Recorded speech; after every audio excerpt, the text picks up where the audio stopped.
राजा विक्रमादित्य अपने शौर्य और न्यायप्रियता के लिए प्रसिद्ध थे। एक रात जब वे श्मशान घाट से बेताल को अपने कंधे पर उठाकर अपने राज्य की ओर बढ़ रहे थे, तभी बेताल हंसते हुए बोला, राजा विक्रम, मैं तुम्हें एक और रहस्यमयी कथा सुनाऊंगा, लेकिन याद रखना, यदि तुमने बीच में कुछ बोला तो मैं फिर से उड़कर इसी पीपल के पेड़ पर जा लटकूंगा। विक्रम ने मौन रहते हुए आगे कदम बढ़ाए। बहुत समय पहले काशी राज्य में राजा चंद्रसेन का शासन था। उनकी एकमात्र पुत्री राजकुमारी संध्या अपनी बुद्धिमत्ता और सौंदर्य के लिए जानी जाती थी। एक दिन काशी में एक रहस्यमयी साधु आया। उसकी आंखों में अद्भुत चमक थी और उसके पास एक जादुई घड़ा था जिससे वह जो भी मांगता उसे प्राप्त हो जाता। राजा ने उसे दरबार में बुलाया और पूछा, राजा चंद्रसेन, हे महात्मन, यह घड़ा तुम्हें कहां से मिला? महाराज, यह कोई साधारण घड़ा नहीं, बल्कि अमृत कलश है। जो भी इसे प्राप्त करेगा वह अमर हो जाएगा। राजा यह सुनकर लोभ में आ गया और उसने उस साधु से अमृत कलश मांग लिया। लेकिन साधु ने एक शर्त रखी, महाराज, यदि आप इसे पाना चाहते हैं तो आपको अपनी बेटी का विवाह मुझसे करवाना होगा।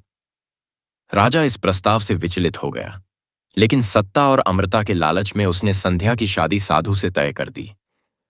राजकुमारी संध्या को इस बात का पता चला तो उसने एक योजना बनाई।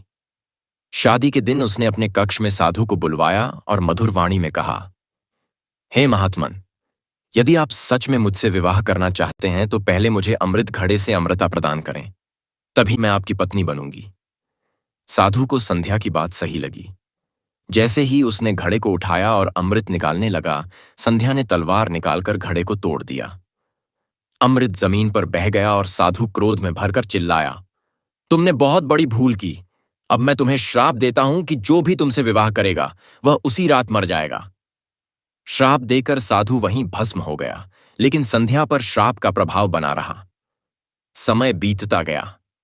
कई राजकुमार संध्या से विवाह करने आए, लेकिन श्राप के कारण सभी की उसी रात मृत्यु हो गई। एक दिन एक अज्ञात राजकुमार काशी आया। उसने संध्या से विवाह करने का प्रण लिया। राजा और राजकुमारी ने उसे श्राप के बारे में बताया, लेकिन उसने हिम्मत नहीं हारी। मैं मृत्यु से नहीं डरता। यदि भाग्य में लिखा है तो मैं इसे स्वीकार करूंगा। विवाह संपन्न हुआ। रात के समय राजकुमार को लगा जैसे कोई अदृश्य शक्ति उसे मारने आ रही हो। तभी उसने अपनी तलवार उठाई और अचानक पूरे महल में अंधेरा छा गया। जब प्रकाश लौटा तो राजकुमार जीवित था, लेकिन पास ही एक कंकाल पड़ा था। वास्तव में वह साधु मरने के बाद एक प्रेत बन चुका था और वह हर रात संध्या के पति को मार देता था। लेकिन राजकुमार की बहादुरी से उसका अंत हो गया। राजा चंद्रसेन ने राजकुमार को अपना उत्तराधिकारी घोषित किया और काशी राज्य को श्राप से मुक्ति मिल गई। राजा विक्रम, बताओ, राजकुमार को कैसे पता चला कि वह साधु ही एक प्रेत बनकर हर रात आता था, और उसने अपनी जान कैसे बचाई?